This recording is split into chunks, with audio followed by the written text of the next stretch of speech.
ఎస్తేరు గ్రంథంలో నుంచి దేవుని వాక్యాన్ని ధ్యానం చేస్తున్నాం.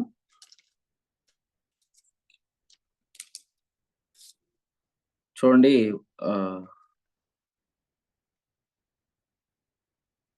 7వ అధ్యాయంలో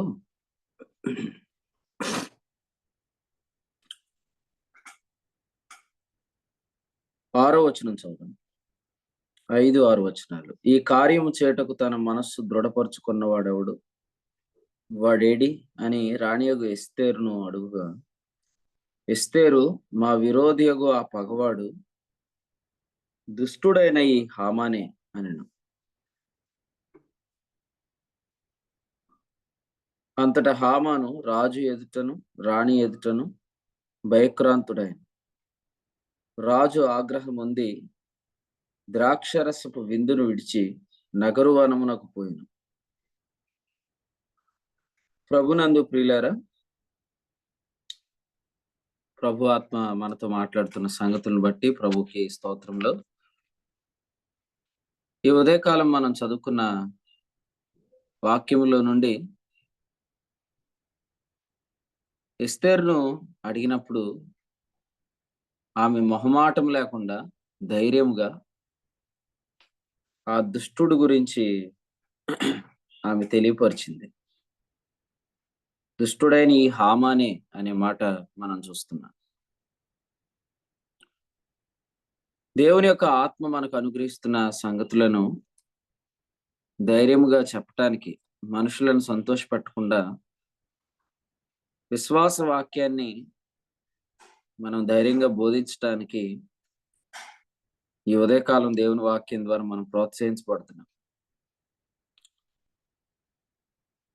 కొరింథీయులకు రాసిన 2వ పత్రిక 4:5లో మన దేవుడు చీకట్లో నుండి వెలుగు కలుగునుగా అని పలికాడు. ఆ వెలుగును గురించి ఎఫెసీయులకు రాసిన పత్రికలో ఏమన్నాడంటే 13వ వచనంలో వెలుగు అనేది సమస్తాన్ని ప్రత్యక్షపరుస్తుంది అని చెప్పాడు. ఈ వెలుగును గురించి పేతురు పత్రికలో మాట్లాడుతూ అది ప్రవచన కాంతి అని చెప్పాడు. పేతురు రాసిన 2వ పత్రిక 1వ అధ్యాయంలో 19వ వచనంలో ప్రవచన వాక్యం గురించి మాట్లాడుతూ అది చీకటి గల చోటను వెలిగించి దీపమన్నాడు. ప్రవచన వాక్యాన్ని ధైర్యంగా పలకాలి. దాని చేత సమస్తం ప్రత్యక్షపరచబడుతున్నప్పుడు మనం ధైర్యంగా దాన్ని చెప్పాలి.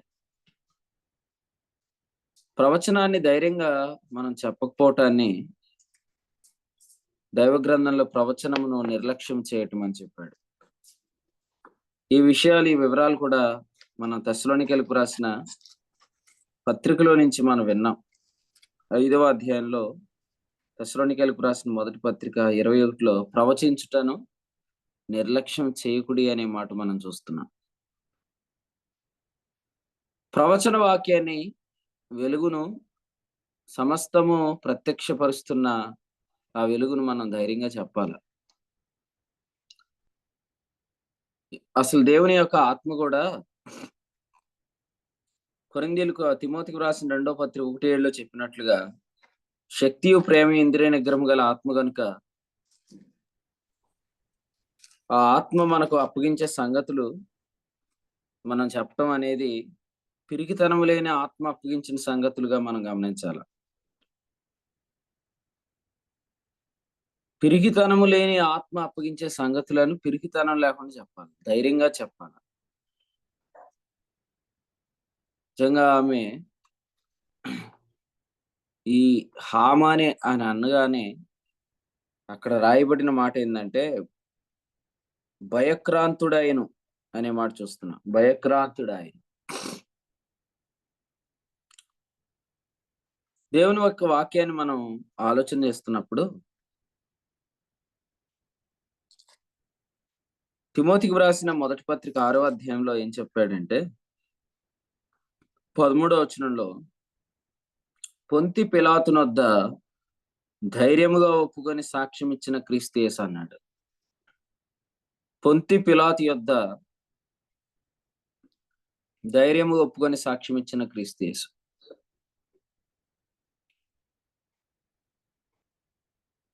చూడండి,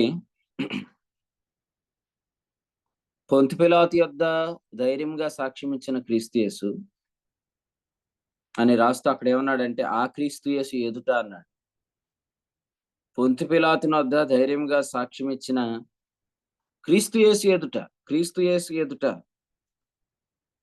మనం వింటున్నట్లుగా తరచుగా దేవుని ఎదుట వేరు, క్రీస్తు ఎదుట అనే మాటకు అర్థం వేరు. తిమోతి మొదటి పత్రిక 5వ అధ్యాయంలో దేవుని ఎదుట 21వ వచనం, క్రీస్తు యేసు ఎదుట, ఈ రెండిటికి అర్థం వేరు. దేవుని ఎదుట మన రక్తమును గుర్చిన సాక్ష్యం వినబడుతుంది. క్రీస్తు యేసు ఎదుట మన క్రియలను గుర్చిన సాక్ష్యం వినబడుతుంది. రేపు క్రీస్తు యేసు ప్రభు వస్తాడు, ఆయన ఎదుట మనం నిలబడతాం. ఆయన ఎదుట మనం నిలబడినప్పుడు అక్కడ కూడా పొంతి పిలాతుని వద్ద ధైర్యంగా ఒప్పుకొని సాక్ష్యం ఇచ్చిన క్రీస్తు యేసే మాట్లాడతాడు. కాబట్టి మనం క్రీస్తు ఎదుట నిలబడతాం. క్రీస్తు న్యాయపీఠం ఎదుట మనం ప్రత్యక్షం అవుతాం. ఆ రోజు మొహమాటమేమి లేకుండా మన క్రియలను గురించి ప్రభు సాక్ష్యం చెప్తాడు. మన క్రియలను గురించి ఆయన మాట్లాడతాడు. అందుచేత తెస్సలోనికీయులకు రాసిన పత్రికలో ఏమన్నాడంటే, 3వ అధ్యాయము 12-13 వచనాల్లో, పరిశుద్ధత విషయమై అనింద్యమైనవిగా హృదయాలు స్థిరపరచబడాలి అన్నాడు. రేపు క్రీస్తు యేసు వచ్చినప్పుడు సత్క్రియల విషయంలో భ్రష్టులు, ఎందుకు సత్క్రియల విషయంలో వీరు భ్రష్టులుగా ఉన్నారు అంటే, అక్కడ మన పరిశుద్ధత విషయంలో నింద పడుతుంది. ఆ నింద వేయటానికి ప్రభు ఏమాత్రం భయపడ్డు. ప్రభు ధైర్యంగా మన పరిశుద్ధత విషయంలో ఆయన నింద వేస్తాడు. ఎందుకు ఈయనకి పని అప్పగించబడలేదంటే, ఏ దుర్నీతి నాలో లేదు అని మనం ఈరోజు చెప్తాం, కానీ ఆ దుర్నీతి ఏంటో కూడా ప్రభు చెప్తాడు. పరిశుద్ధంగా మనం ఉన్నాము, అయినా ఎందుకో ప్రభు నన్ను వాడుకోవట్లేదు అన్నట్లుగా ఇప్పుడు మనం ఉంటాము, కానీ అసలు మనం పరిశుద్ధంగా లేము అనే సంగతిని ప్రభు చూపిస్తాడు. అందుకనే అంటున్నాడు, యేసుక్రీస్తు రాబోతున్నాడు. ఆ రోజు ఆయన రాకడలో మీ పరిశుద్ధత విషయంలో మీ హృదయాలు అనింద్యమైనవిగా స్థిరపరచబడాలంటున్నాడు. ఎప్పుడు స్థిరపరచబడతాయి? తిమోతికి వ్రాసిన 2వ పత్రిక 2:21 ప్రకారం సత్కార్యాలు మనకు అప్పగించబడినప్పుడే, పరిశుద్ధంగా మనం ఉన్నప్పుడే సత్క్రియలు అప్పగించబడతాయి. హెబ్రీ పత్రిక 12:14లో చెప్పాడు, పరిశుద్ధత లేకుండా ఎవడు ప్రభువుని చూడ్డాన్ని. ఎన్నోసార్లు గ్రంథంలోకి చూస్తున్నారు, కానీ గ్రంథంలో ప్రభు కనపడక, రెవల్యూషన్ లేక, మాట్లాడుతున్న మాటల్లో గాని, చేస్తున్న ప్రార్థనలో గాని, చెల్లిస్తున్న స్తోత్రాల్లో గాని ఎక్కడ లీడింగ్, ఆత్మ నడిపింపు కనబడక, వాక్చాతుర్యంతో వాక్శక్తిని మరి మోసం చేసేసుకుంటూ ఇలాగ సాగిపోతున్న వారు అందరూ ఆ దినాన్న సిగ్గుపరచబడతారు. దుర్నీతి నాలో ఏమి లేదు అని చెప్పేవారు అందరూ కూడా అపోస్తుల కార్యాల గ్రంథంలో వ్రాయబడిన మాట ఏమంటే, ఈ కార్యమందు నీకు పాలు పంపులు లేవు, 8:21. కారణం 23, నీలో దుర్నీతి ఉందన్నాడు. కాబట్టి రేపు దుర్నీతి ఉంది అని బయలుపరచబడుతుంది. ఎస్తేరే మాట్లాడుతుంటుంటే హామాను భయక్రాంతుడైతే, రేపు క్రీస్తు యేసు ఎదుట మనం నిలబడినప్పుడు ఒక్కొక్కరి గురించి ప్రభు మాట్లాడతాడు. ఆ రోజు పిల్లలకు తల్లులు సాక్ష్యం కాదు, తల్లులకు పిల్లల సాక్ష్యం కాదు, సేవకుడు విశ్వాసికి సాక్ష్యం కాదు, విశ్వాస సేవకుడు సాక్ష్యం. ఎవరి లెక్క వారు చెప్పాలి. కొరింథీ 2వ పత్రిక 5:10లో చెప్పినట్లుగా, దేహంతో జరిగించిన వాటి ఫలమును ప్రతివాడు పొందినట్లు మనం అందరం క్రీస్తు న్యాయపీఠం ఎదుట నిలబడుతున్నాం. ఎవరి దేహం వారిదే, ఎవరి లెక్కలు వాళ్ళు చెప్పాలి. పిలాతు ఎదుట ప్రశ్న ఏమంటే, నీవు రాజువా అని అడిగాడు. నీవు అన్నట్టే అన్నాడు. సత్యమును గూర్చి సాక్ష్యం ఇచ్చుటకు నేను పుట్టాను అన్నాడు. యోహాను సువార్త 18:37. ధైర్యంగా సాక్ష్యం ఇచ్చాడు. నువ్వు రాజు అంటే నేను రాజు అంటే వెంటనే చంపేస్తాడేమో అనుకోలేదు. ఎస్, నేను రాజునే అని చెప్పాడు. పొంతి పిలాతు ఎదుట ధైర్యంగా సాక్ష్యం ఇచ్చిన క్రీస్తు యేసు ఎదుట నిలబడబోతున్నాం మనం. ఈ వ్యక్తి విశ్వాస జీవితాన్ని నిర్లక్ష్యం చేశాడు, పరిశుద్ధంగా ఉండలేదు, అందుకే ఇతను నేను వాడుకోలేదు అంటాడు రేపు. ఇతనిలో దుర్నీతి ఉంది, అందుకే నేను ఇతనికి నా కార్యాలు అగుపరచలేదు యోహాను 5:20 ప్రకారం అంటే.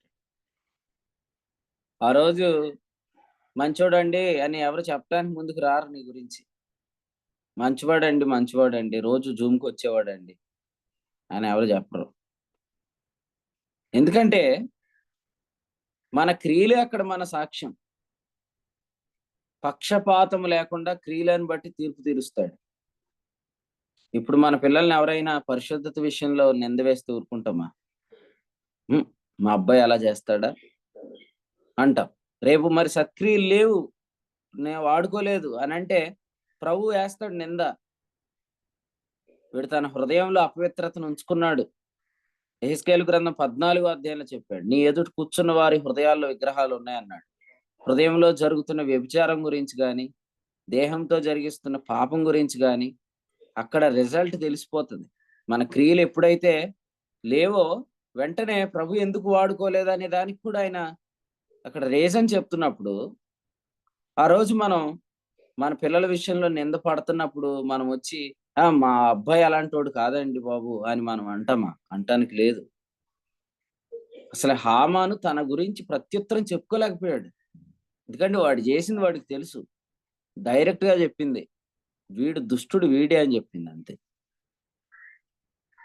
రేపొద్దుట మన పిల్లల గురించి అక్కడ నింద పడుతున్నప్పుడు ఒక తల్లిదండ్రులుగా అందరూ వింటున్నారే, నా బిడ్డ ఎలాంటి వాడని యేసు ప్రభు నింద వేసేస్తున్నాడే అనే బాధ మనం పడకముందే మన పిల్లలు తప్పిపోతున్నప్పుడు వాళ్ళని హెచ్చరించాల.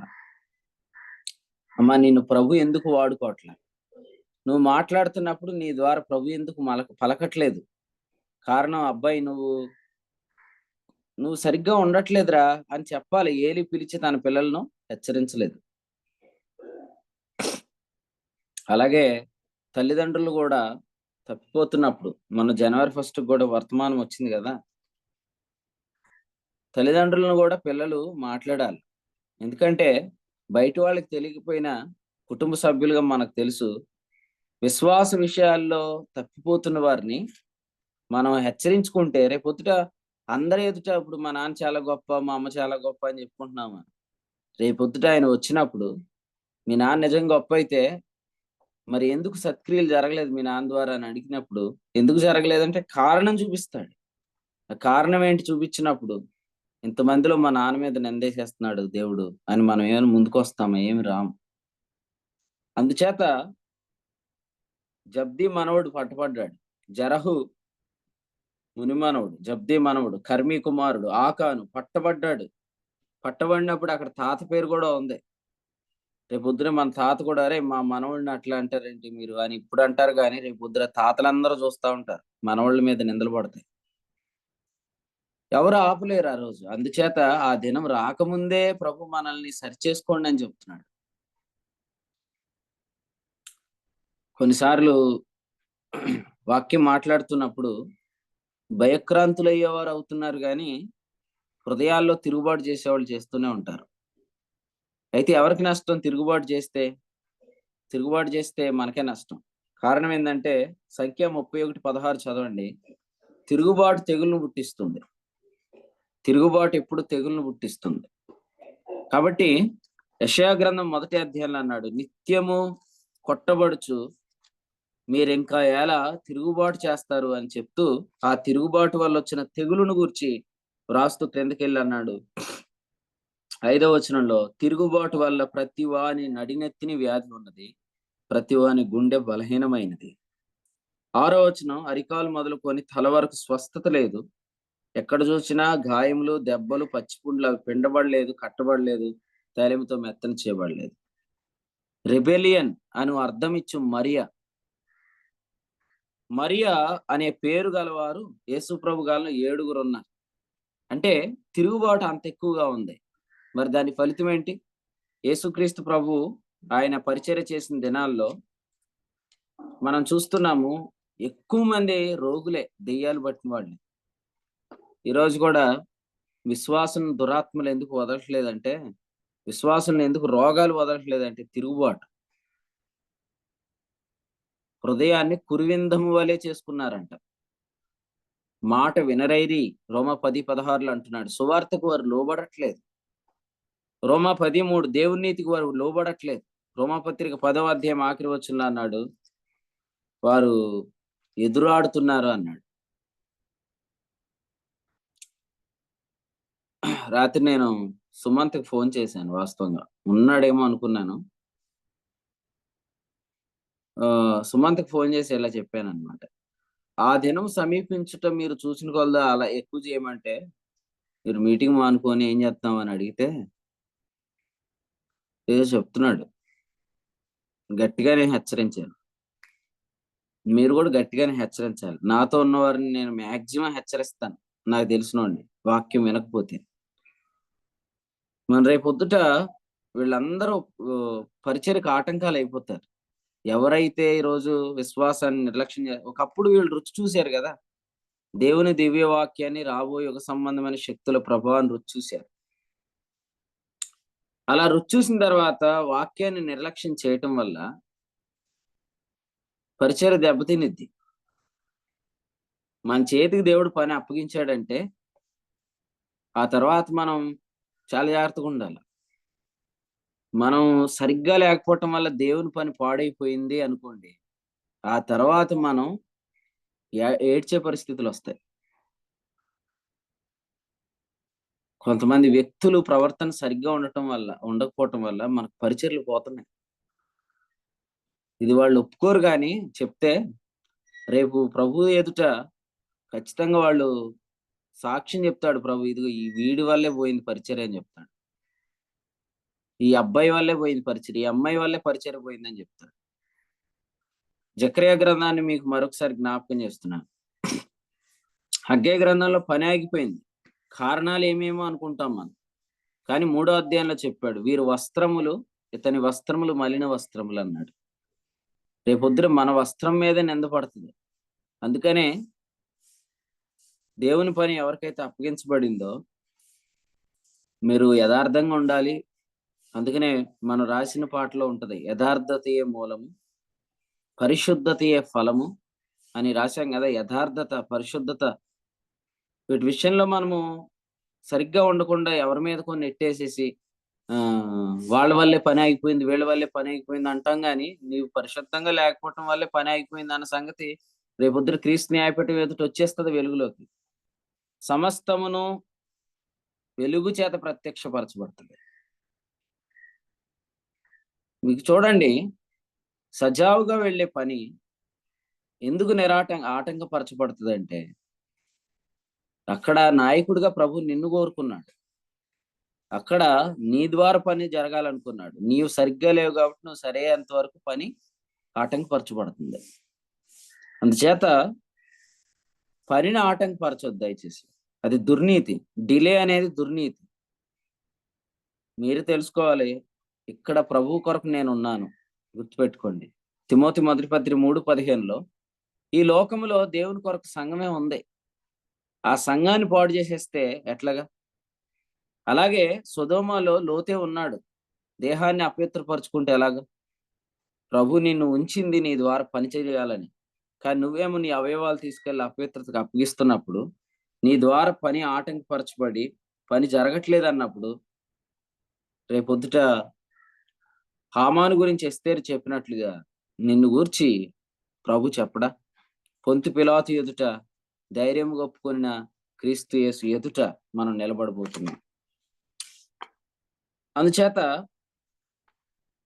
ధైర్యంగా నిలబడటానికి రెడీగా మీరు ఉండాలి. యోహాను మొదటి పత్రిక 2:28లో చెప్పాడు, మనం ఆయన రాకడ యందు సిగ్గుపడక ధైర్యం కలిగి ఉండునట్లు అన్నాడు. కాబట్టి ఆ రోజు ధైర్యం చాలా అవసరం మనకి. చెప్తాడు, ఈరోజు మనం ఎన్ని చెప్పినా రేపు చెప్తాడు, వీడు దొంగ, వీడు ఇస్కరియోతు యోధ, వీడు ద్రోహి అని చెప్పేస్తాడు మన గురించి. ఎందుకంటే అక్కడ పాపులు ఉంటారు, పరిశుద్ధులు ఉంటారు. పరిశుద్ధులందరి ఎదుట సత్క్రియలు పరీక్షలోకి వచ్చినప్పుడు వీడు దేవుని సొమ్మును దొంగిలించాడని లెక్కల్లోకి వస్తాయి. అందుచేత జాగ్రత్తగా ఉండాలి మనం. దేవుని సొమ్ము దొంగిలిస్తూ పరిశుద్ధత విషయంలో నమ్మకంగా ఉండకుండా యథార్థత విషయంలో తప్పిపోతున్నట్లయితే ఆ విషయాన్ని సేవకుడిగా నేను మాట్లాడుతున్నప్పుడు ఆ పుండు పిండబడటానికి ఇష్టపడండి. అది కట్టబడటానికి ఇష్టపడండి. తైలముతో మెత్తన చేసుకోవడానికి ఇష్టపడండి. కారణం ఏంటంటే లూకాసు సువార్తలో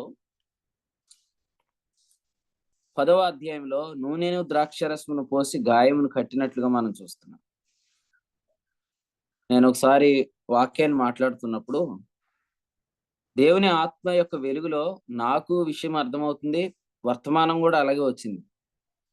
కానీ ఆ వర్తమానం అయిన తర్వాత ముగింపు మాటలు చెప్పే సహోదరుడి యొక్క మాటలు నేను విన్నప్పుడు అతడు చాలా తెలివిగా ఏ మాట హెచ్చరిస్తుందో ఆ మాట ప్రక్కన పెట్టి మిగిలిన మాటలు తీసుకొని మాట్లాడుతున్నాడు. అంత వేషధారణ అవసరమా అని చెప్పండి? రేపు ప్రభువు ఎదుట ఏం లెక్క చెప్తారు? ఇప్పుడు పరిచర్లు పోతున్నాయి. ఇట్లాంటి పనులు చేయటం వల్ల ప్రభువు నిన్ను గద్దిస్తున్నప్పుడు ఆ వర్తమానం ద్వారా లేచి నిలబడి ఈ వాక్యం ప్రభు మాట్లాడింది నా గురించి అని చెప్పవా? యథార్థత లేదు నీలో. కాబట్టి అలాగ మాట్లాడే వాళ్ళు చాలా మంది ఉన్నారు. ప్రభువు మాట్లాడాడండి, ఈ మాట నా గురించే మాట్లాడాడు, నేను అలాగే తప్పుతున్నాను, ప్రభు నన్ను సరిచేయాలని మీరు కూడా ప్రార్థన చేయండి అని అప్పగించుకోవాలా. ఎందుకంటే మనం అందరిలాంటి వాళ్ళం కాదు కదా. సీమోను సాతాను నిన్ను కోరుకున్నాడు, నీ నమ్మిక తప్పుకుండానట్లు నేను నీ కొరకు వేడుకుంటుని ఆ తర్వాత నువ్వు స్థిరపరచంటే because you are the leader. ఇక్కడ కూర్చున్న వారు మాక్సిమం చాలా మంది సేవకులు, అలాగే నాయకులు కూడా. కాబట్టి నాయకుడు ప్రత్యేకమైన హెచ్చరిక పొందుతాడు. లూకాసు వార్త 22:32 సీమోనును దేవుడు నాయకుడిగా ఎంచి హెచ్చరించాడు. అందుచేత ఈ మాట మనం గమనించాలి. చాలా ధైర్యం కావాలి. లూకాసు వార్తలో ఈ మాటలు వ్రాయబడ్డాయి, మీరు పరిశీలన చేయండి. నేను మరలా ఎస్తేరు గ్రంథం దగ్గరికి వస్తున్నాను. ఆమె ఇలా చెప్పగానే భయక్రాంతుడైపోయి ఇప్పుడు ఏం చేస్తున్నాడు ఈయన? ఆమె చెయ్య మీద అంటే ఆమెను రిక్వెస్ట్ చేసుకుంటున్నాడు అంతే. మనకు అర్థం అవ్వాలంటే ఏంటంటే అమ్మగారిని మళ్ళీ రిక్వెస్ట్ చేస్తే అమ్మ కనికరిస్తుంది, అయ్యగారు కూడా కనికరిస్తాడు అనుకుంటున్నాడు. అందుకని ఏం చేస్తున్నాడు? 7వ వచనంలో రాణి అయిన ఎస్తేరు ఎదుట తన ప్రాణం కొరకు విన్నపం చేస్తున్నాడు. చూడండి, రిక్వెస్టింగ్స్ ఉంటాయా? ఆ రోజు రిక్వెస్ట్లు చేస్తే ఉంటదా? స్పెషల్ రిక్వెస్ట్లు ఏమైనా ఉంటాయా? ఏముండవు. కొన్నిసార్లు అంటారు కొంచెం చూడండి బాబా అంటారు. కొంచెం చూసేది బాబా లేడు అక్కడ. కాబట్టి స్పెషల్ రిక్వెస్ట్ అని ఏమి ఉండవండి. రిజల్ట్స్ వచ్చేసిన తర్వాత ఇక మళ్ళీ చూసేది ఏమి లేదు. రీపోలింగ్ పెట్టేదేం కాదు. అక్కడ రీపోలింగ్ అవసరం లేదు. అక్కడ సిస్టమ్స్ అన్నీ చాలా చక్కగా పనిచేస్తాయి. ఇప్పుడు అంటాం, నువ్వు వాక్యం సరిగ్గా వినట్లేదు, ఏమైంది అని అడిగితే ఏం కాలేదు బాగానే ఉంది అని అంటాం. అక్కడ రేపు పొద్దుట అసలు వాక్యం సరిగ్గా వినట్లేదు ఎందుకు అనే దానికి కారణాలు వచ్చిన తర్వాత లేదండి మిషన్ ఏడో తేడా కొట్టిందండి ఒకసారి చూపించండి అంటారు. పరలోకంలో ప్రతి విషయం కూడా క్లియర్ గా వస్తుంది. ఆ తర్వాత మనం ఇక స్పెషల్ రిక్వెస్ట్ ఏముండవు. ఆ పక్కన పేతురు ఉంటాడు, పేతురు చేతులు పట్టుకొని కొంచెం ఆ యేసు ప్రభు గారితో మాట్లాడండి మీరు. అబ్రహాం కనిపిస్తాడు వెనకాల, అయ్యగారు అబ్రహాం గారు మీరు కొంచెం ఏదన్నా మాట్లాడండి బాబు అని అడిగితే ఏముండదు. ఇక్కడ ఎస్తేరును రిక్వెస్ట్ చేసుకుంటున్నాడు ఈయన. ఈలోగా మరలా వచ్చేసాడు, ఈలోగానే వచ్చాడు. ఎస్తేరు గ్రంథంలో 7వ అధ్యాయంలో మనం చూస్తున్నాము, ఎస్తేరు కూర్చుండి ఉన్న శయ్య మీద హామాను బడి ఉండుట చూచి వీడి ఇంటిలో నా సముఖం ఎదుటనే రాణిని బలవంతం చేయనా అని చెప్పగానే ఆ మాట రాజు నోట రాగానే బంటులు హామాను ముఖమునకు ముసుగు వేసిరి. అంటే వాళ్ళకి ఏం చెప్పలేదు, ఈయన వేసేయండిరా అని ఏం చెప్పలేదు. అసలు రాజు ఆ మాట అనగానే బంటులు రెడీగా ఉన్నారు. రేపొద్దుడు కూడా అంతే, మన రిజల్ట్స్ రాగానే దేవదూతలు తీసుకెళ్లి చూపించేస్తారు, ఇది ఇన్ని పట్టణాలు ఇచ్చాడు నీకు ఏలే అంటాడు. దేవదూతలు పక్కకు లాగేస్తారనమాట, నీకేం లేదురా తమ్ముడు, ఏంది ఎందుకు ప్రయాసపడలేదు అని అడుగుతారు దేవదూతలు. అని అంటే అప్పుడు మనం ఉండండి రా బాబు, నేను ఏదో రిక్వెస్ట్ చేసుకుని నీ రిక్వెస్ట్ ఏం పని చేయవాడా, ఇంకా చాలా మంది ఉన్నారు, అందరికి తీర్పు తీర్చాలి. రా, నువ్వు రా, నువ్వు ముందు నుంచి ఏంటి చెప్పు, ఏంట్రా బాబు నిన్ను ఏం వాడుకోలేదు నేను అంటాడు ప్రభు. అప్పుడు మనం మాట్లాడతాం అనమాట, అలా కాదండి ఇలాగండి ఇలా, అయ్యేం వద్దులే కానీ ఇదిగో బంట్లు రండి తీసుకెళ్లి చూపించండి, ఇటు ముసుకేసి చూపించండి తీసుకెళ్ళిపోండి అంటే తీసుకెళ్లి చూపిస్తారు. ఎన్ని పట్టణాలు మనకి ఏముందో అంతా మనకి క్లియర్ కనపడిపోద్ది. చెప్పండి, రెడీగా ఉన్నారా?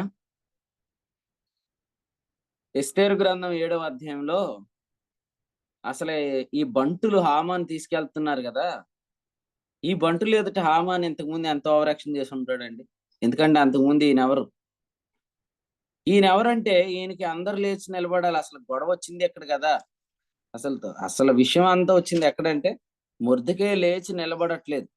3:5 మొర్దెకై వంగట్లే, అంటే ఇది వంగలేదని నమస్కరించలేదని కోపగించాడు. అంటే బంటులందరూ వంగారు ఈయనకి ఇంతకు ముందు, ఇప్పుడు అదే బంట్లు ముసుగేసి తీసుకుపోతున్నారు. రేపొద్దుట ఏ విశ్వాసులు ఎదుట మనం ఓవర్ యాక్షన్స్ చేశామో, సరిగ్గా లేకపోయినా కూడా వాళ్ళు ఎదుట మనం ఎంత బిల్డప్ ఇచ్చామో, వాళ్ళందరూ ఎదురుగుండా మన రిజల్ట్స్ వచ్చినప్పుడు ఎంత సిగ్గైపోయింది చూడండి. అందుచేత మనమేంటో ఒక్కసారి మనం యథార్థంగా ఒప్పుకునే పరిస్థితికి రావాలి. ఈ 2025 సంవత్సరంలో ఇంతవరకు కొందరు మన గురించి అబద్ధం చెప్పారు, మనం కూడా కొంతమందికి అబద్ధాలు చెప్పాం. ఇప్పుడు చూడండి, మంచివాడు, చాలా మంచోడు అని అందరూ అంటున్నారని మనం కూడా అదే భ్రమలో మంచివాడు అని అనుకుంటున్నాం.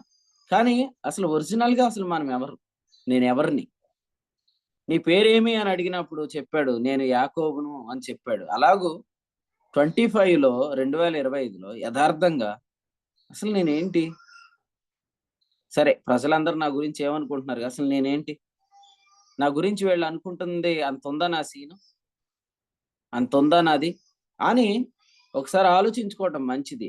లేదంటే రేపొద్దుట ఏ బంటులైతే వంగి నమస్కారం చేశారో వాళ్ళే ఇప్పుడు ముసుగు వేసి తీసుకెళ్తున్నారు. రేపొద్దుట మనకి సంత వీధుల్లో వందనాలు చెప్పిన వాళ్ళందరూ అక్కడ ఉంటారు. వాళ్ళు వంగి వందనాలు చెప్పారు, ఒరే నీకు వంగి వందనాలు చెప్పి నీకు వేస్ట్ రా అంటారు. నీకు వంగి వందనం చెప్పారు నీకు వేస్ట్, నువ్వు నాకంటే పరమ చెత్తగా ఉన్నావు అంటారు రేపొద్దుట. సాధారణమైన విశ్వాసుల కంటే సేవకులకు చాలా రిజల్ట్స్ లో తక్కువ వచ్చినాయంటే మాత్రం విశ్వాసులు ఊరుకుంటారంట రేపొద్దుట క్రీస్తు న్యాయపీఠం ఎదుట. వందనాలు చెప్పలేదని ఎంత క్లాస్ పీకవరా నా మీద అంటారు రేపొద్దుట. వందనాలు చెప్పలేదని నువ్వు క్లాస్ పీకావు, నువ్వు చూస్తేనేమో కనీసం నా కొడుకు వచ్చిన రిజల్ట్ రాలేదు నీకు అంటారు విశ్వాసులు. అందుచేత బోధకులమైన మనం మరి కఠినమైన తీర్పు పొందుతాం. యాకోబు పత్రికలో చెప్పినట్లుగా be ready for that date. ఎందుకంటే డేట్ అనౌన్స్మెంట్ అయిపోయింది కదా. మొన్న ఎవరో అడుగుతున్నారు నన్ను, ఇంకోసారి ప్రార్థన చేయొచ్చు కదండి, ఏదన్నా అవకాశం ఉందా అంటున్నారు. ఎవరో ఈ కాలేబే అన్నాడండి, ఒకసారి ప్రార్థన చేయండి ప్రభు అంటే. ఇదేదో నేను పెట్టాను అనుకుంటున్నారంటే అది ప్రభు చిత్తం, అది ప్రభు బయలుపరిచిన మాట అంతే, అది జరిగేది చెప్పాడు అంతే. కాబట్టి ఆ దినానికి మీరు సిద్ధపడండి అంతే. ఇంకా కొంచెం డేట్ ఉంటే ఏం చేస్తావు, పెళ్లి చేసుకుంటావా?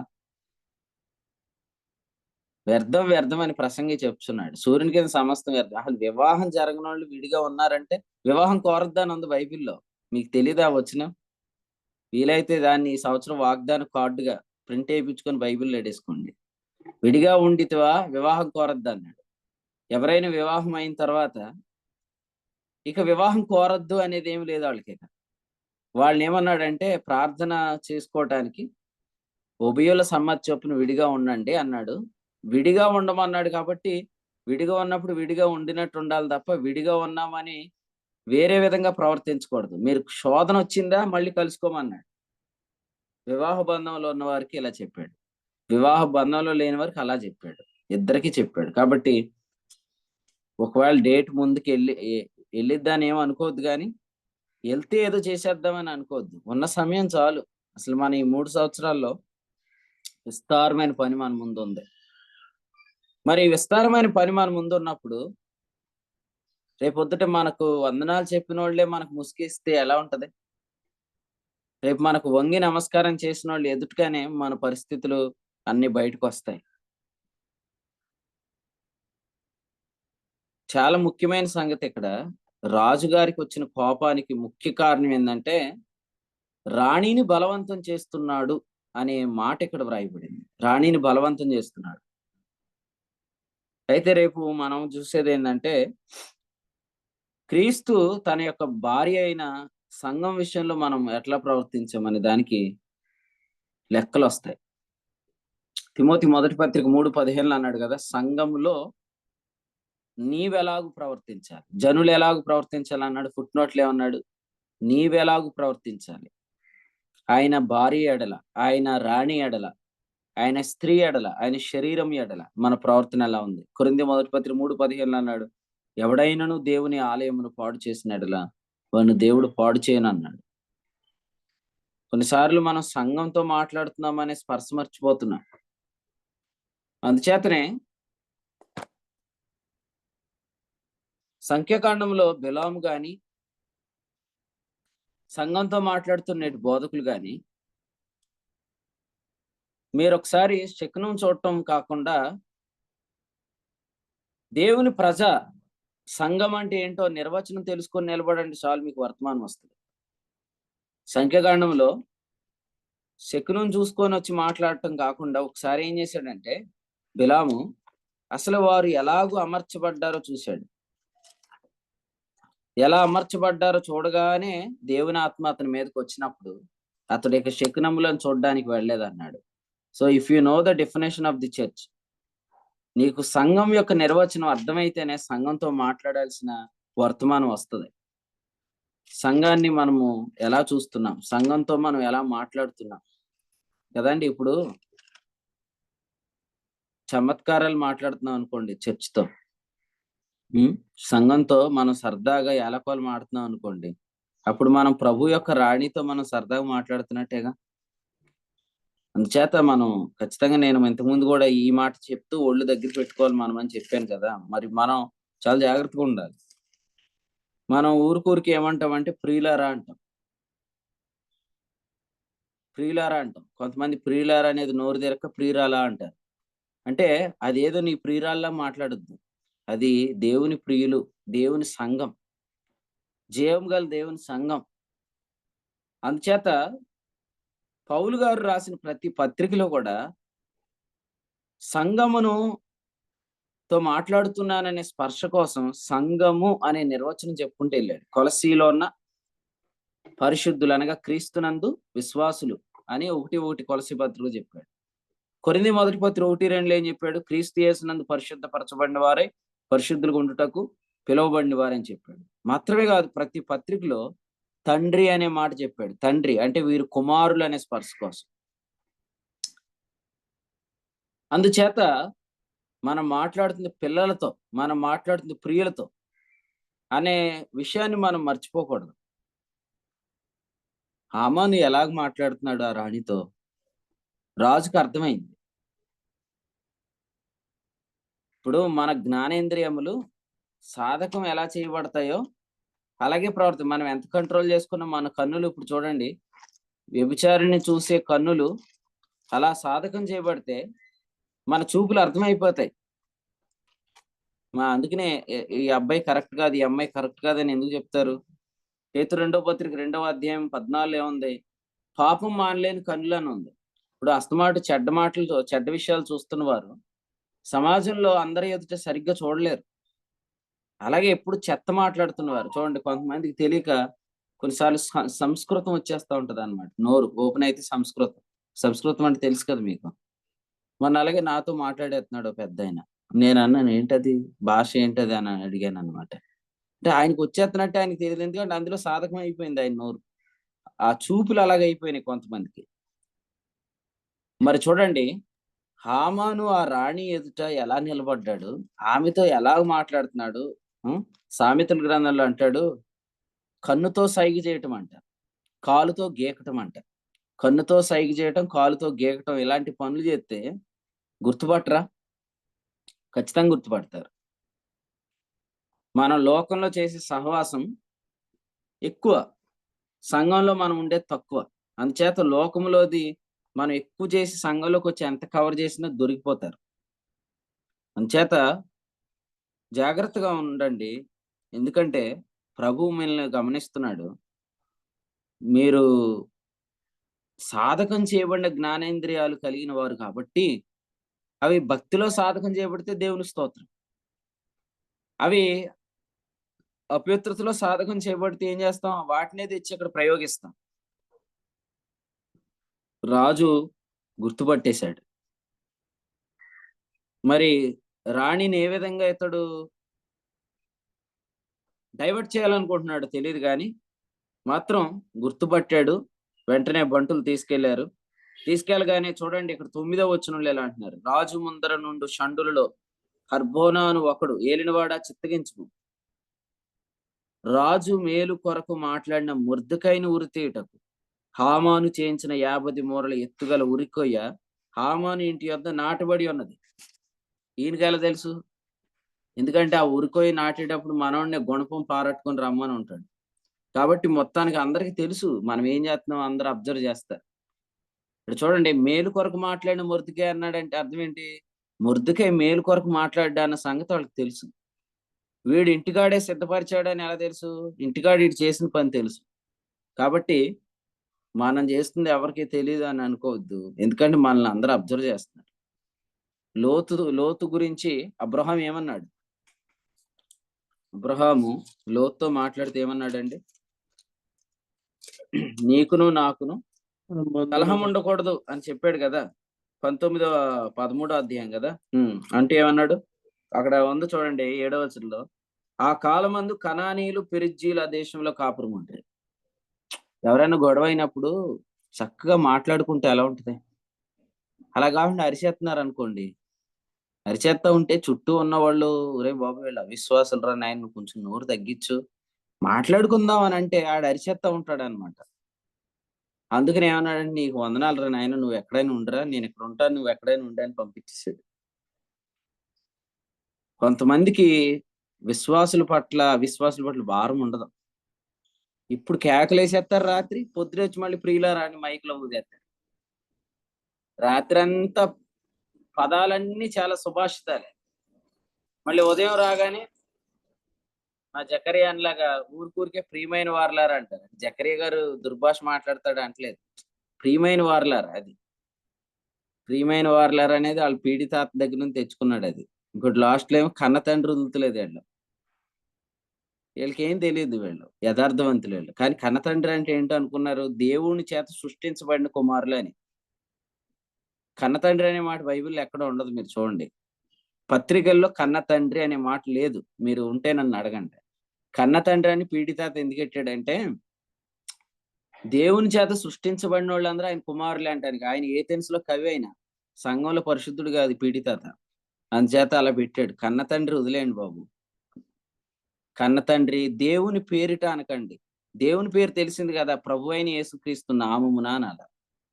ఈ 3 జకరియా గారు మార్చుకుంటారు. ఎందుకంటే ఆయనకి జ్ఞాపక శక్తి ఎక్కువ. చూసారా, మొత్తం ప్రార్థన దొరికితే చాలు ఎస్తేరు గ్రంథం 1 నుంచి కొట్టేస్తున్నాడు. హేగేని వదులుతలేదు ఆయన. హేగేని మళ్ళీ మనం యోబు గ్రంథంలోకి వెళ్తే గాని వదలడు. హేగే అంటున్నాడు మరి. మరి చూడండి, కొంతమంది రాత్రంతా ఇష్టం వచ్చిన బూతులు మాట్లాడేసేసి పొద్దుటే వచ్చి ఉదయకాలమే మైక్‌లో ప్రియులారంటారు. అసలు నేనేమనుకుంటానంటే, ఆ గాడిద ఎలా మాట్లాడిందో ఒకసారి మైక్ కూడా మాట్లాడేయాల. మైక్ కూడా ఇంకో వాయిస్‌తో అది కూడా మాట్లాడేస్తూ ఉంటే, నోరు లేని గార్ధబానికి ప్రభు నోరిచ్చినట్టుగా మైక్ కూడా రాత్రి నువ్వు పిచ్చి మాటలన్నీ మాట్లాడి నన్నులో ఎందుకురా వాగుతున్నావు అని మైక్‌లో వచ్చేసిందనుకోండి. ఎవరు మాట్లాడారంటే మైక్ మాట్లాడి. ఇట్లా మైకులు కూడా మాట్లాడాలి. ప్రార్థన చేయండి. ఎందుకంటే బుద్ధి లేని బిలాములకు మైకులే బుద్ధి చెప్తాయి. రాత్రి భార్యని చితక్కొట్టేసి ఉదయకాలం వచ్చి భార్యలను ప్రేమించండి అని చెప్పేవాడిని మైకేమనాలి, మీ ఆవిడని రాత్రి ఎందుకు కొట్టావు అని అడగాల. అని మైకులు కూడా మాట్లాడాల.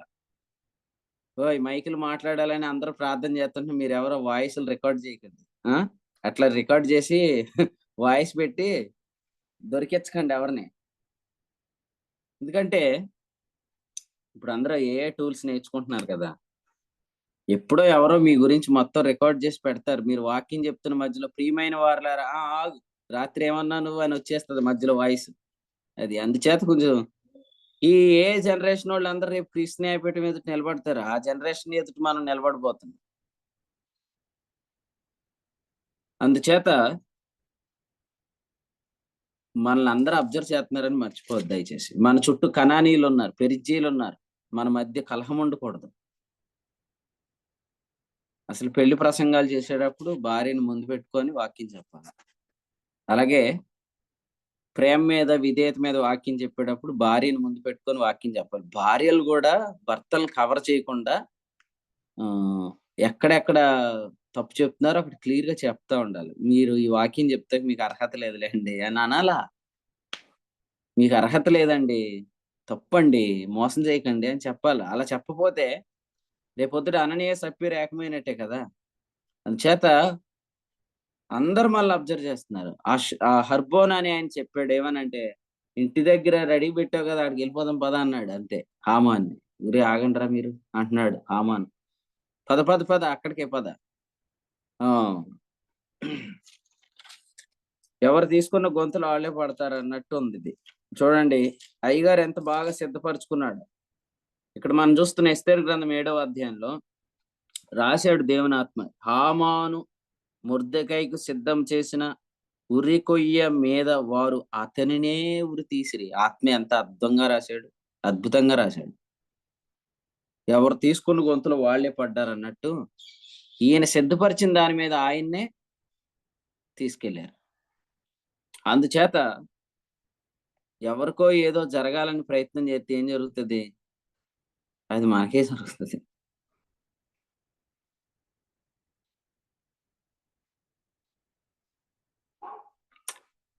జూన్ నెలలో నేను చాలా ఇబ్బంది పడ్డాను లాస్ట్ ఇయర్. చాలా బాధ పెట్టారు. ఇప్పుడు ఆళ్ళే వచ్చి జనవరి 1కి ప్రార్థన చేయించుకుంటున్నారు. అందరూ చూసారు. అందరూ అడిగారు. చాలా మంది అడిగారు. వాళ్ళెందుకొచ్చారు చర్చ్‌కి అని అడుగుతున్నారు. వాళ్ళెందుకు ప్రార్థన చేయించుకున్నారని అడుగుతున్నారు. ఎందుకు అడుగుతున్నారు? ఏడుస్తూ కూర్చున్నారు. ఎందుకు ఏడుస్తున్నారు? ఎందుకొస్తుంది ఏడుపు? ఏం చేశారు మీరు? కాబట్టి రేపొద్దుట ఎవరు సిద్ధపరిచింది ఆళ్ళకే వస్తది. అల్లరి చేద్దాం, అవమానపరుద్దాం, ఏడిపిద్దాం అని అనుకుంటే అయిపోయిద్దా? ఒకాయన మెసేజ్ పెట్టాడుగా గ్రూప్‌లో జగన్నాథపురం ప్రియులని. ఆ ప్రియులందరూ మారారిప్పుడు. ఇప్పుడు మళ్ళీ ఆళ్ళు ఇటు తిరిగారు. ఇప్పుడేడు ఎక్కడున్నాడు ఆ హామాను? కాబట్టి రేపొద్దుట చూడండి ఎవరు సిద్ధపరిచిన గొంతులో ఆళ్ళే పడతారు. ఎవరు సిద్ధం చేసిన కొయ్యల మీదకి ఆళ్ళే పోతారు. నువ్వు మాత్రం సీయోను కొండ మీద నిలబడాలి. ధైర్యంగా నిలబడితే పొగ చూస్తావు. అంతేగాని నిలబడకుండా ఇక్కడొక అడుగు, అక్కడొక అడుగేస్తే నీకు పొగ కనపడదు. ఈరోజు యథార్థంగా విశ్వాస పక్షంగా చాలా మంది నిలబడ్డారు. దేవుడేం తక్కువ చేసాడా? దేవుని కృప అసలు తెలంగాణలోనే ద్రోహం మొదలైతే దేవుడు తెలంగాణలోనే కరీంనగర్‌లో మనకి ఈసారి కాన్ఫరెన్స్ ఇచ్చాడు. సో, దేవుడు చాలా గొప్ప కార్యాలు చేస్తాడు. నమ్మదగిన దేవుడు. ఆశ్చర్యకరుడైన దేవుడు. అద్భుతాలు చేసే దేవుడు. అందుని బట్టి ప్రభువుకి స్తోత్రం. ఎవరు తీసుకున్న గొంతులో ఆళ్ళే పడతారు. ఒకవేళ హామాన్ ఏమంటాడు, "ఈ ఉరికొయ్య నా హైట్ కాదు. మొర్దెకై హైట్ అంటే ఏం పర్లేదు హైట్ పెంచుతా. రేపొద్దున నువ్వు తీసిన గుంత అంత లోతైంది కాకపోయినా నువ్వు కొంచెం లావు కాబట్టి నీకు పెద్ద గుంత తీస్తారు. ఖచ్చితంగా అందులో నిన్నే దింపుతారు." ఎవరు సిద్ధపరిచినయి ఆళ్ళకే వస్తాయి.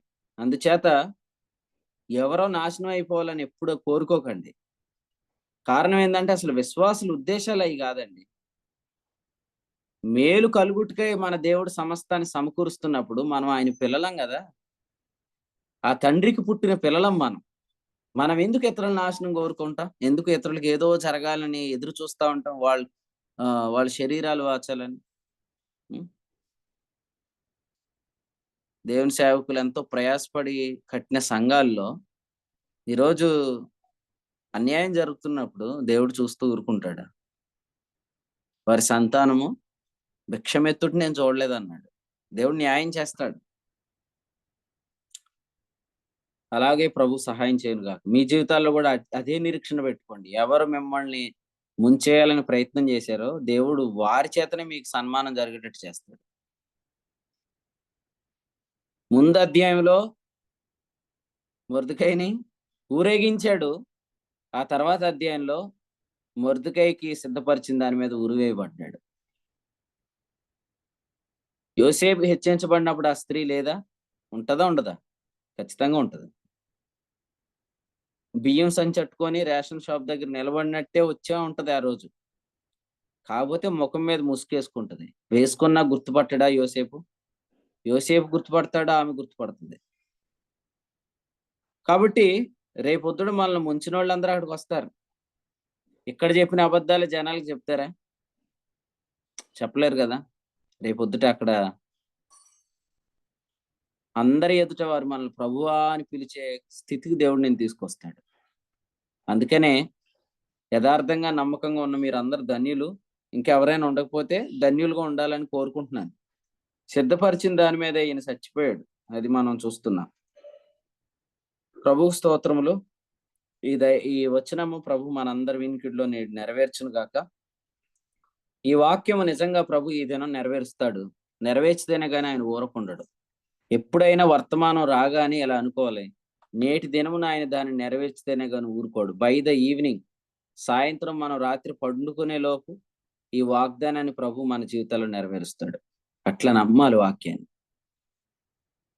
నిన్న సహోదరుడు శేషు వాళ్ళ బ్రదర్ కోసం ప్రార్థన చేయడానికి కొన్ని గృహాలు దర్శించాము నిన్న సాయంత్రం కొంచెం ఖాళీ ఉండటం వల్ల.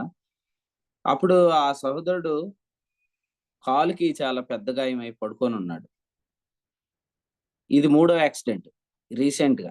అంటే 2 యాక్సిడెంట్‌లయినప్పుడు నాతో చెప్పాడు. "అన్నా నేను ఇక నుంచి మందిరానికొస్తానన్నా" అని జెప్పాడు. ఇది మూడో యాక్సిడెంట్.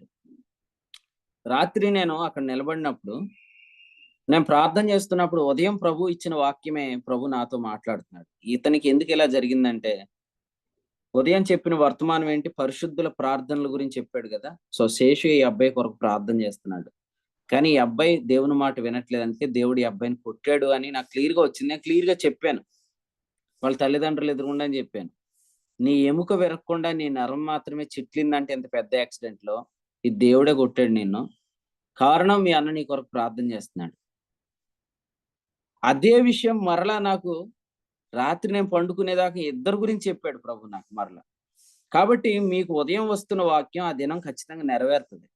కాబట్టి ఈరోజు మీరు దేని కొరకు ఎదురు చూడాలంటే, మన వ్యక్తిగత జీవితాల్లో మన కొరకు ఉరికొయ్య సిద్ధపరిచిన వారిని దేవుడు అదే ఉరికొయ్య మీదకు తీసుకురావటానికి అంత ప్లాన్స్ తయారు చేస్తున్నాడు. ఆల్రెడీ దగ్గరికి రాబోతుంది. ప్లాన్ రెడీ అవుతుంది. ఈలోగా వాళ్ళు మారతారు అని మీరు అనుకోవద్దు. మారనీయుడు. దేవుడే మారనీయుడు. వాక్యం చదివారా మీరెప్పుడైనా? దేవుని వాక్యంలో ఏముందంటే, వాళ్ళు మారు మనసు పొందకుండా ఉండునట్లు నేనే చేశానన్నాడు. ఎక్కడన్నాడు తెలుసా? చదవండి కావాలంటే. యెషయా గ్రంథం 6వ అధ్యాయంలో 10వ వచనంలో అన్నాడు, "ఈ జనుల హృదయం క్రొవ్వ చేశాను" అన్నాడు. ఈలోగా మారితే మరి మనకు అన్యాయమే గదా! ఇంత ద్రోహం చేసినోడు, ఇంత కీడు చేసినోడు ఈలోగానే మారు మనసు పొందితే కాదు. వాడికి సరిగ్గా అర్థం అవ్వాలి. దాని తీవ్రత ఎంత? ఆయన ప్రియుడంటే ఎవరు? ఆయన ఏం చెప్పాడు మోషే గురించి? "మీరు ఎవరి మీదయ్యా మీరు తిరుగుబాటు చేస్తున్నారు? మీకు తెలుసా ప్రవక్తతో నేనెలా మాట్లాడతాను? కానీ మోషేతో ఎలా మాట్లాడతాను? మోషేకు నేను గూఢమైందేది లేదు. గూఢ భావాలతో నేనెప్పుడు మోషేతో మాట్లాడలే. అంత నమ్మకమైన వాడు మోషే. అతని మీద మీరు తిరుగుబాటు చేశారన్నాడు. కాబట్టి దేవునికి మనం ఎంత ప్రియులమో అర్థమయ్యేటట్టు చేస్తాడు దేవుడు. చెప్పాడు గదా! ఫిలదెల్ఫియాతో ఏమన్నాడు? "నేను నిన్ను ప్రేమించితినని తెలుసుకొనున్నట్లు చేసేదను" అన్నాడు. కాబట్టి ఆల్రెడీ ప్లాన్ చేశాడు. ఉరికొయ్య వైపుగా హామాను యొక్క మ్యాప్ గీశాడు.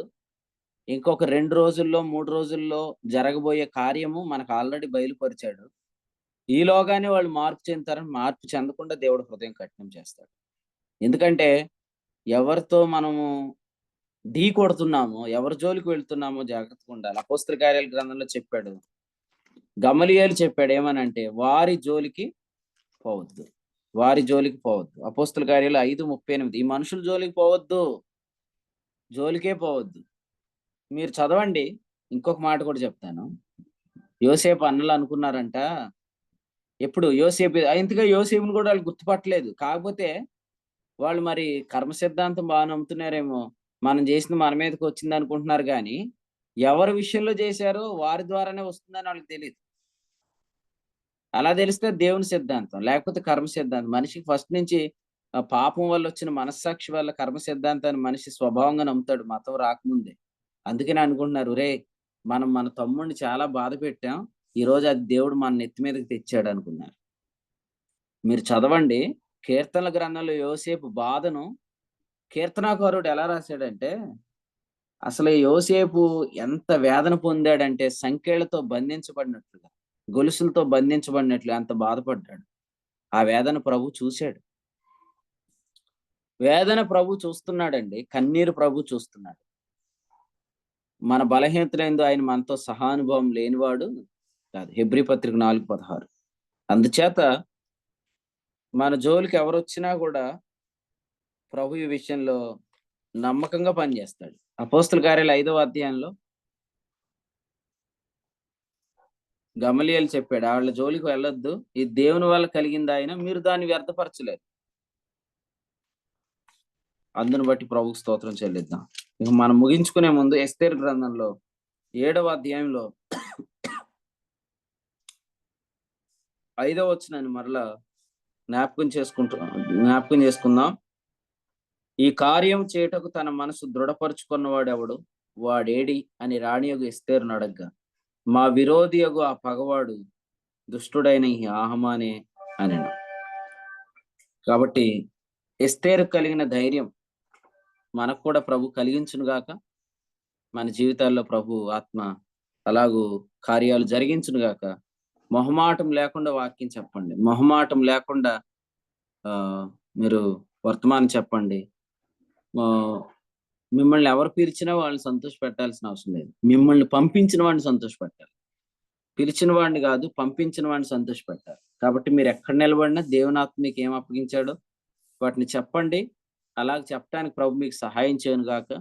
మరి చెరగొనిపోయిన ఆ కుమార్తె చిన్నదే గాని మరి ధైర్యంగా చెప్పింది. ఎలీషా యొక్క స్వస్థత గురించి ఆమె మాట్లాడింది. అలాగే ఆ నయమాను యొక్క స్వస్థత గురించి మాట్లాడింది. ఎలీషా యొక్క దైవజనుడు గొప్పతనం గురించి మాట్లాడింది. నయమాను యొక్క ఆలోచన ఎలాగుంది? మా దేశంలో నదులు లేవా అన్నాడు. అదే విధంగా రేపొద్దున అక్కడ కూడా ఏమంటాడు? మీ దేశంలోనే గొప్ప దైవజనులు ఉన్నారా అని ఆమెతో అంటాడు కదా! అయినా కూడా ఆమె ధైర్యంగా చెప్పింది, ఎలీషా దగ్గర ఉండాలి. నా యజమానుడు ఎలీషా దగ్గర ఉండాలనింది. సో అలా దేవుడు మనకు కూడా ధైర్యం ఇవ్వాలి. చెరలో ఉన్న బాలురు నెబుకద్నెజరు నిలబెట్టిన ప్రతిమకు మొక్కలేదు. చెరగొనపోబడిన చిన్న కుమార్తె తన దైవజనుని గురించి చెప్పకుండా మానలేదు.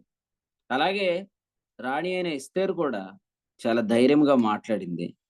సో దేవుని ఆత్మ సహాయము మెండుగా కలుగును గాక మనకును. అలాగూ ఆత్మ ప్రభు మనల్ని నడిపించును గాక. ఈ తలంపులు ప్రభు మనందరి వినికిడిలో దీవించును గాక. ఆమేన్. ఎస్తేరు గ్రంథము 7వ అధ్యాయం నుంచి రాజు అహష్వేరోషు రాజు అడిగినప్పుడు ఎస్తేరు గారు ఇచ్చినటువంటి సమాధానాన్ని జ్ఞాపకం చేస్తూ, ఈ కార్యం చేయడానికి తన హృదయం దృఢపరుచుకున్నాడు ఎవరు అని అడిగినప్పుడు ధైర్యంగా హామానే అని ఆవిడ ధైర్యంగా చెప్పినట్లుగా ఈ రోజున యేసుక్రీస్తు ప్రభు వారు కూడా పొంతు పిలాతు యొద్ద ఆయన కూడా ఏ విధంగా అయితే ధైర్యంగా సాక్ష్యం చెప్పారో, అలాగే మనం కూడా ధైర్యంగా రేపొద్దున క్రీస్తు న్యాయపీఠం ధైర్యం కలిగి మనం చెప్పగలిగిన పరంగా ఉండాలన్న విషయాన్ని ప్రభు జ్ఞాపకం చేసాడు. రేపొద్దున మనల్ని అందరం కూడా ఆ క్రీస్తు ఎదుట ఏ విధంగా అయితే పొంతు పిలాతు యొద్ద సాక్ష్యం చెప్పినటువంటి ప్రభు ఎదుట మనం క్రీస్తు న్యాయపీఠం ఎదుట నిలబడబోతున్నాం. కాబట్టి మనందరం కూడా సంఘం విషయంలో ఎంత జాగ్రత్త కలిగి ఉండాలో, సేవకులైతే వారికి సంఘంతో మాట్లాడే విషయంలో చమత్కారాలతో మాట్లాడకూడదని, అలాగే ప్రత్యక్షత పొందుకుని మాట్లాడాలని, ప్రాముఖ్యంగా సేవకుల విషయంలో అయితే వారికి మరీ ఎక్కువ, బోధకులు అయితే మరీ ఎక్కువగా తీర్పు ఉంటుందని, కాబట్టి సంఘంతో వారు మాట్లాడే విషయంలో కాబట్టి ఈ రోజున ఒకవేళ వాక్య ప్రత్యక్షత లేకపోయినా మనం సంఘంతో మాట్లాడుతున్నట్టయితే రేపొద్దున మనం చేసిన పని కాలిపోతుంది. కాబట్టి విశ్వాసుల కంటే తక్కువ స్థితి కలిగినప్పుడు క్రీస్తు న్యాయపీఠం ఎదుట రేపొద్దున సిగ్గుపడతామని. కాబట్టి మనందరం కూడా ధైర్యం కలిగి నిలబడాలంటే పరిశుద్ధత విషయంలోను, అలాగే వాక్య ప్రత్యక్షత విషయంలో, అన్ని విషయాల్లో కూడా ఎంత జాగ్రత్త తీసుకుని మనం సంఘంలో ముందుకు కొనసాగాలనే విషయాన్ని ప్రభు జ్ఞాపకం చేశారు. అలాగే విశ్వాసులు కూడా ఎక్కడ కూడా అపవిత్రత వైపు పోకుండా పరిశుద్ధంగా ప్రభు ఎదుట మరి నిలబడాలంటే ధైర్యం కలిగి పరిశుద్ధత విషయంలో ఏ విధమైనటువంటి డాగు పడకుండా కాపాడుకోవాలనే విషయాన్ని కూడా ప్రభు జ్ఞాపకం చేశారు. కాబట్టి ఇంకా అనేక విషయాలు ప్రభు మాట్లాడారు. ఈ యొక్క వర్తమానం ఆడియో పంపించబడుతుంది కాబట్టి విని మేలు పొందాలని తెలియజేస్తూ ఈరోజు ఇయర్లో జరగబోయే పరిచర్య కొరకు రేపు ఉదయకాలం ముందు కాకినాడలో జరిగే పరిచర్య కొరకు, రేపు రాత్రికాల సమయంలో పెద్దాపురంలో జరిగే పరిచర్య కొరకు, అలాగే 13 నుంచి 17వ తేదీ వరకు జరగబోయే గ్రేస్ సిటీ కాన్ఫరెన్స్ కొరకు ప్రార్థన చేయండి. ఈ సమయంలో ముగింపు ప్రార్థనతో ఈ కూడికి ముగింపు చేసుకుందాం. శ్రేష్టమైన వర్తమానం అందించిన సేవకులు కూడి పక్షం వందనాలు తెలియజేస్తున్నాం. అలాగే ఇప్పటి వరకు నిలిచి వాక్యం ఉన్న ప్రియులందరికీ కూడా ప్రభుత్వంలో వందనాలు తెలియజేస్తున్నా. ప్రియులు కోరమాడు నుంచి మన పరిచయలో కొనసాగుతున్నా ప్రియులు ప్రతిపడి జాన్ గారు ముగింపు ప్రార్థన చేస్తారు. కూడికి ముగింపు చేసుకుందాం. తమ్ముడు వందనాలు.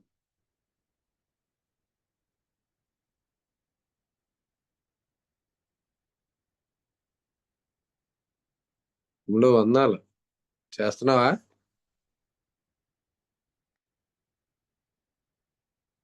ఆడియో ఆన్ అవట్లేదు. వినపడట్లేదండి.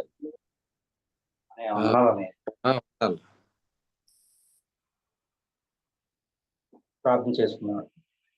జీవాధిపతి కనికరం కలిగిన మా ప్రియ పరలోక తండ్రి, మీ అత్యున్నతమైన శ్రేష్టమైన నామం మహిమ ఘనత ప్రభావం చెల్లిస్తున్నాం ప్రభా. ఉదయకాలం మీరు విధానం బట్టి మీకు స్థుతులు చెల్లిస్తున్నాం ప్రభా. ఎస్తేరు గ్రంథం 7వ అధ్యాయంలో నుంచి మీరు మాట్లాడిన సంగతులను బట్టి మీకు కృతజ్ఞతలు చెల్లిస్తున్నాం ప్రభా. మీ యొక్క దాసుని ప్రత్యక్షతను అనుగ్రహించి ప్రభా మాట్లాడిన ప్రతి సంగతిని బట్టి మీకు స్థుతులు చెల్లిస్తున్నాం ప్రభా. సంఘం యొక్క నిర్వచనం తెలిసినప్పుడు ప్రభా సంఘం గురించి ప్రభా జాగ్రత్త కలిగి మాట్లాడతామని ప్రత్యక్షతను పొందడం అర్థమైనటువంటి విషయాన్ని మీరు మాతో మాట్లాడిన విధానం మీకు స్థితులు చెల్లిస్తున్నాం ప్రభా. సంఘం ఎదుట అనాలోచనగానే ప్రభా మాట్లాడకూడదని, సంఘము దేవుని ప్రియురాలని ప్రభా మీరు మాతో మాట్లాడిన విధానం బట్టి మీకు కృతజ్ఞత స్థుతులు చెల్లిస్తున్నాం తండ్రి ప్రభా. హామాను తన ప్రవర్తన బట్టి ప్రభా మొర్దెకై కోసం ప్రభా సిద్ధపరిచినటువంటి ఆ ఊరి కొయ్యి మీదే ప్రభా ఉరి తీయబడ్డాడని ప్రభా మీరు మాతో మాట్లాడారు ప్రభా. మేము యథార్థత నమ్మకము కలిగి మేము ప్రవర్తించినప్పుడు ప్రభా మీ చేత మేము సాక్ష్యం పొందుతాం, ప్రశంసింపబడతాం అనేటటువంటి విషయాన్ని మీరు మాతో మాట్లాడారు ప్రభా. మేము సంఘం ఎడల కానీ ప్రభా మీ పరిచయలో ఉన్న శాఖల ఎడల కానీ నమ్మకత్వం కనపరుచుకోకుండా, యథార్థ హృదయం లేకోకుండా ఉండినట్లయితే క్రీస్తు న్యాయపీఠం ఎదుట ప్రభా మేము చేసిన ప్రతి దాన్ని ప్రభా ప్రతి ఒక్క పని విషయంలో ప్రభా మేము సిగ్గుపరచబడతామని, అది బయలుపరచబడుతుందని మీరు మాట్లాడిన విధానం బట్టి స్తోత్రాలు చెల్లిస్తాం తండ్రి.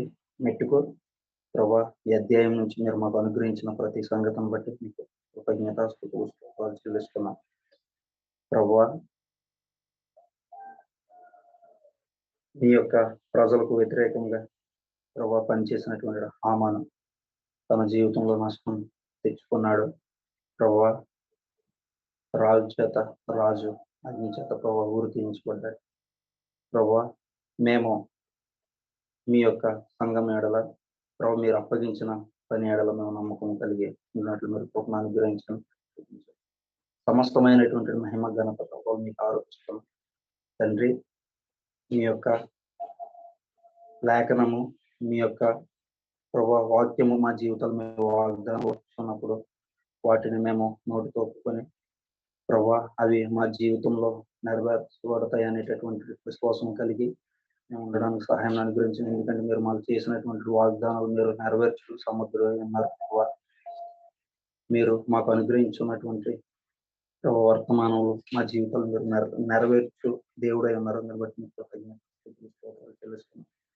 ప్రభావ వస్తున్న ప్రతి వర్తమానం బట్టి మేము నమ్మకత్వం యథార్థతను కనుపరిచినట్లు మీరు కృప అనుగ్రహించినట్టు మా ప్రభువును రక్షకుడు నేను యేసుక్రీస్తు అతి శ్రేష్టమైన నామమున స్తుతించి ప్రార్థించి వేడుకుంటున్నాం ప్రియమైన తండ్రి. ఆమేన్. ఆమె ముగింపు ప్రార్థన చేసిన జాన్ గారికి కూడికలోని ప్రియులందరికీ వందనాలండి. ఒకరికొకరు వందనాలు తెలియజేసుకున్న తర్వాత కూడిక ముగింపు చేసుకున్నారు. అందరికి వందనాలండి. అందరికీ అందరికీ వందనాలండి. అందరికీ వందనాలు. అందరికీ వందనాలు. అందరికీ వందనాలు. అందరికీ వందనాలండి. అందరికీ వందనాలండి. అందరికీ వందనాలండి. అందరికీ మన ప్రభు అయిన యేసుక్రీస్తు నామములో వందనాలండి అందరికి. అందరికీ అందరికీ వందనాలు. వందనాలండి. వాక్యం నుంచి దైవ సేవకులు కూడా హృదయపూర్వక వందనాలు. అందరికీ వందనాలు.